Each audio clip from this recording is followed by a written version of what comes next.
Hello, everybody. Hi. My name is Yumi Stynes. Welcome to my sermon on the fear. As I'm first on this Thursday morning for Dark Mofo, I want to really sincerely thank you for turning up because, for starters, at 9:30 on a Thursday morning, fear is a pretty heavy topic. It'd be fair to say that most of us spend a good proportion of our lives trying to turn down the volume on our fears to avoid that which we fear and avoid even thinking about those terrible lurking fears that we all carry, but not today. So please get yourselves uncomfortable and really confront this idea. What are you afraid of? It's actually a pretty grim question, and I do want to put it to you to ask yourself, what are you afraid of? Because this question is going to go deep to the heart of who you are. It's a question that prods at your most vulnerable spot. It pokes a rusty nail into your wound, a dirty finger into your blind eye. It digs a stick into your infection, your scar, your hurt. And there is no right answer. In this room, I'm sure everybody would have a different thought on what their greatest fear is. But before we go deep, let's talk top line. So a top-line fear is probably the first few answers that you thought of when you asked yourselves, what are you afraid of? Spiders, for instance. They're really easy and crawly and they're right to be feared. And heights? Yes. Or snakes. And don't get me wrong, people who are afraid of these top-line things are sometimes really, really afraid, like fully afraid. I know someone who he's a TV director, and if he sees footage of a snake on one of his monitors, he literally can't sleep that night. I used to get vertigo when I was drinking, which I'll get back to in a sec, but fear of heights is very real and a very common fear, which I also think sits on that top line of fears. So a top line fear is maybe something that you could talk about at dinner, unless your top line fear was public speaking, in which case you're probably not piping up at dinner. But at dinner or getting coffee with friends or coming to a talk on a Thursday morning, you can only share so much. Your friends don't want to get filthy handling your darkest fears. They only want top-line stuff where you're going to scare them, and much as they love you, they don't necessarily want to be standing next to you while you peer into the abyss. For research purposes, I asked people on Twitter what their fears are, and this is how I worded the tweet. For Dark Mofo, I'm talking about fear. Can I ask a serious question? What's your greatest fear? Be bold. I really want to know. Dig in. Not your second greatest fear, I already know what that is. What's your really big one? People responded in great numbers. The answers were so vivid and so scary that I'm going to use them to get my talk started today. I'm also going to tell you about some other fears that probably should have been listed, but weren't. One that a couple of people caught, but nearly everyone else missed, and another that was so thoroughly forgotten that not one single person mentioned it. And today I'm going to tell you why I think those fears were missed or ignored or deliberately omitted. This Twitter thread, to get back to that, it was dark. But there were some really excellent top-line answers there. A fear, for instance, that Tony Abbott will make a comeback. It's top-line, right? It's great dinner table chat. Or that Australia will follow America into another war, as with Bush in Iraq, said Lel. Katie Hall said her fear is waking up and realising that I've sleepwalked outside with no pants on. I've been having variations of this same nightmare since I was 7 years old, and it's basically turned me into a never nude. Thanks, Katie. That's awesome. It's hilarious and real and funny. A little theme emerged, which I didn't predict, of people, men and women, who are afraid to cross bridges. Not metaphoric bridges, actual bridges. Sometimes it's any bridge, sometimes it's specific bridges. Samuel Walker messaged me, I can't walk across a bridge in London. And from Susan Robertson, her fear is driving over bridges. I hate the fuckers, especially the Mooney Bridge. Yeah, that one. Haven't driven over it for decades, she says. When I used to drive hungover, I would get vertigo driving over bridges, kind of all bridges, but I would get especially diabolical vertigo going over the Anzac Bridge in Sydney. I can laugh about it now, but it was crook, driving while feeling like you're falling. The most common fear that people shared with me was the fear of their kids dying before them, outliving your own kids. Nellie Thomas wrote, "One of my kids dying, I can barely write it. I think I would cease to exist." Dozens of people wrote to share that same fear of their kids dying. And I guess that you probably wouldn't bring that up at a dinner party, so now we're really digging in. We're getting uncomfortable. Loved ones in general dying is a very real fear. Suicide comes up a number of times, friends doing it, children, or being unable to risk the temptation yourself. Super heavy. Many people mentioned their own siblings being hurt or dying. And there were a few tweets people sent me that were so specific, there seemed within just a few words an enormous subtext of pain and fear. From Brett Martin, this is his fear, that it will turn out that I am the kind of guy that I despise, that I work so hard not to be, but that I have family members who are. I've been him before, I don't ever want to be again. Dr. Stephen Roberts messaged me, his great fear is breaking a clavicle and seeing it protrude through my neck skin. So specific. Lauren Forbes said that my brother will never want to get help for his gambling addiction. Tracy Sorensen, my mother losing her marbles and not knowing who I am. I suppose my fear is that if she doesn't know me, I won't know me either. Chrissy Neen says, surviving my partner is my biggest fear, and in doing so, reverting to my true, untethered self. Something that I can tell is driving Alice Ryan crazy. Someone kidnapping my daughter and not taking insulin with them. It drives me crazy thinking about, she writes. There were a lot of people whose fears centred around the climate crisis and its attendant end-of-the-world scenarios. Loneliness, insanity, pissing away their lives making pastry and julienning vegetables. Failure. And here's one that came up a lot, and I want to put this to you and think about it. Living life too timidly. Came up really often. Dying in poverty, and of course just dying, back to that.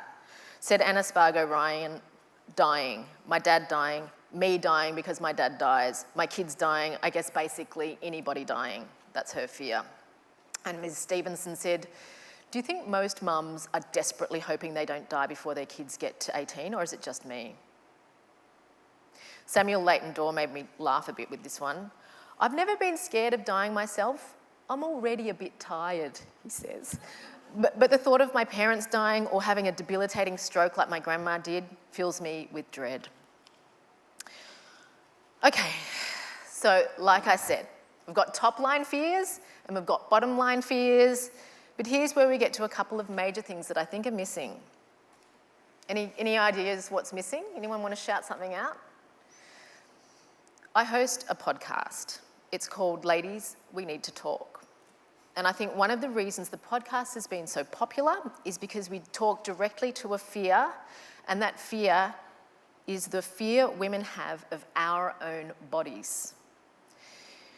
We fear being disgusting, we fear being fat, and no one talked about that. We fear leaky vaginas, we fear smelly private parts, we fear the hair that we grow that people might see and that might be used to shame us. We fear prolapse, abortion, childbirth, pregnancy, cancer, miscarriage, menopause, discharge, menstrual blood. We are taught that our bodies are at the centre of some of the most disgusting things that a person can be, and that containing this, keeping it all nice, is a primary duty of ours if we are to continue to live in a civilised culture. And our fears don't centre on some outlying freak element of this body. It centres on really regular, normal stuff, like having a vulva. But this is such a bad thing that we almost never ever refer to it by its real name. We keep misnaming our vulvas vaginas because why? Because if we say the word vulva clearly enough, it might evoke an image of what? Like an actual vulva? Oh my God. And I know you know this, but let me say it aloud anyway, because I also know that were I to hitch up my skirt and reveal my underwear, or if I was just walking around in swimmers or whatever, and from here to here, you could see pubic hair. I don't care how woke you are, this would be noteworthy, okay? I'm not saying you wouldn't like it or even love it, but it would be unusual enough for you to clock it, and you can be quite sure that if there were 2 or more people in the room, at least one of them would find it, and therefore me, disgusting. And if a tabloid photographer were in this room and they shot this rogue pubic thatch, this would be a good opportunity to shame me, to question my sanity, make fun of me, because how dare I show hair where hair grows? We fear our own hair, or we fear being shamed because of it.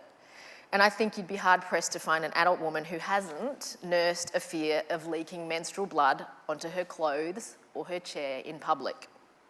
It is actually one of the worst things imaginable, except that it isn't. I researched this stuff. And it happens. Blood leaks out of women all the time. Once in a while, it's bound to get on someone's clothes or someone's chair or bed, and guess what? No one dies from it. And yet, so much fear circulates around this idea. And no one mentioned that on Twitter. A woman's ability to marshal all this womanly stuff and keep it neat and keep it tucked away is considered to be direct proof of her mental stability.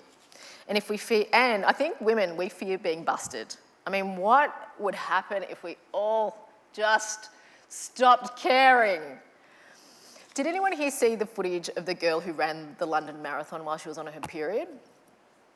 She didn't use anything, like no pad, no tampon, no cup. She just did a free bleed. It was about 4 years ago.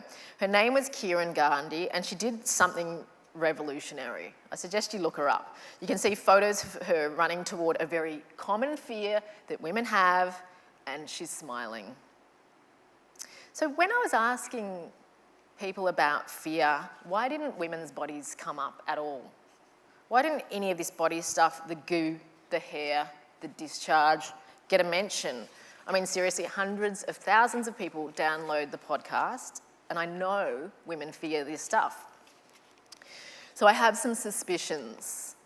What I suspect is that while our top-line fears like sharks and sinkholes, and bottom-line fears like locked-in syndrome, falling off my sobriety, or one from Xavier O'Shaughnessy, who writes, "I'm terrified that deep down I'm a monstrously bad person," those fears have a certain glamour.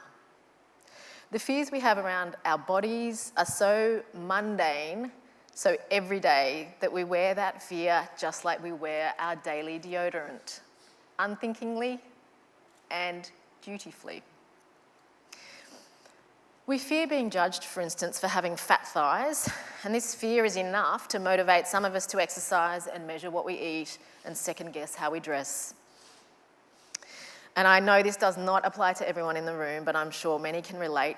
The amount of time we waste thinking about what we eat because we don't want to be fat, or maybe we don't actually care much about whether or not we're fat, but we just want our body to look like most bodies and blend in and not be different and not attract attention, and so for that reason, we would rather not be fat.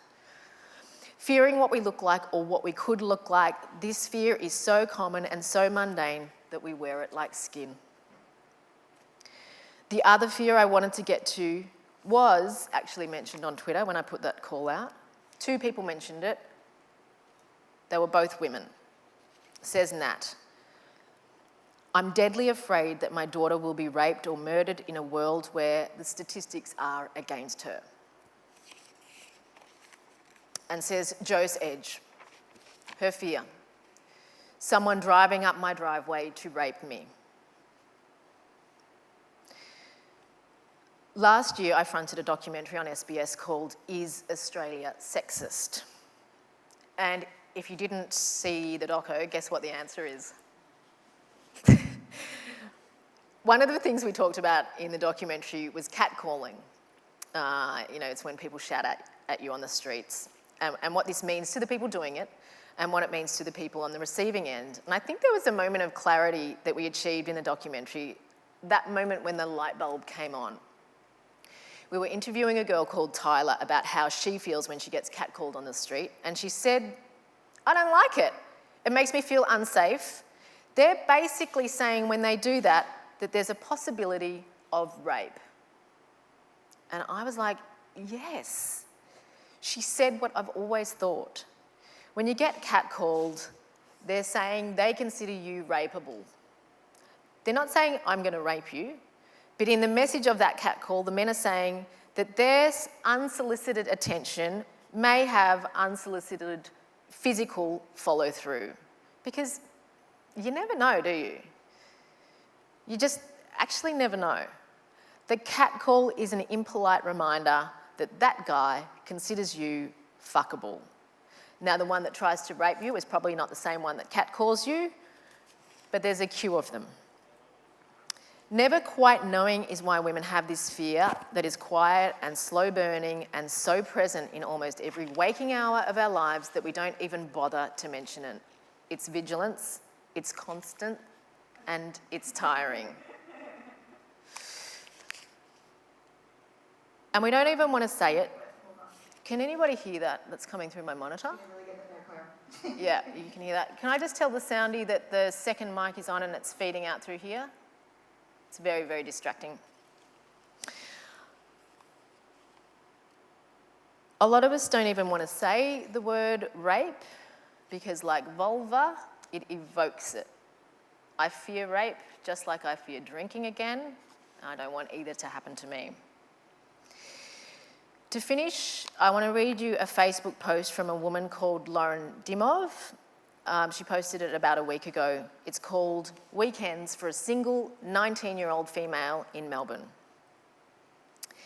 Gig tonight in Carlton, I really want to go. None of my friends can come, they're busy. Decide to ignore the fact that women are most targeted when they're on their own and that Carlton is a dangerous area, especially for females at night time, because I'm sick of not being able to do things that I should be able to do as a person in a free country.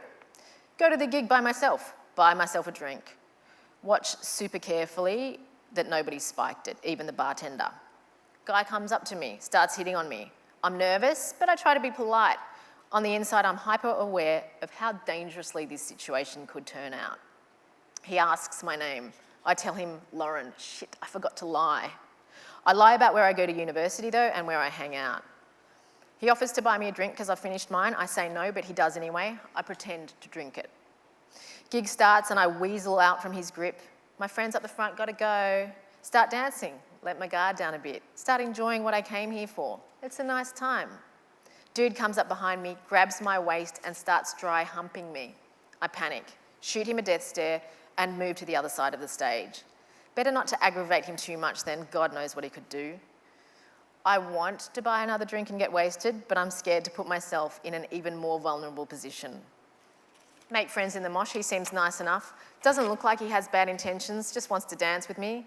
Then he puts his hand on the inside of my thigh. This hand, it burns like ice.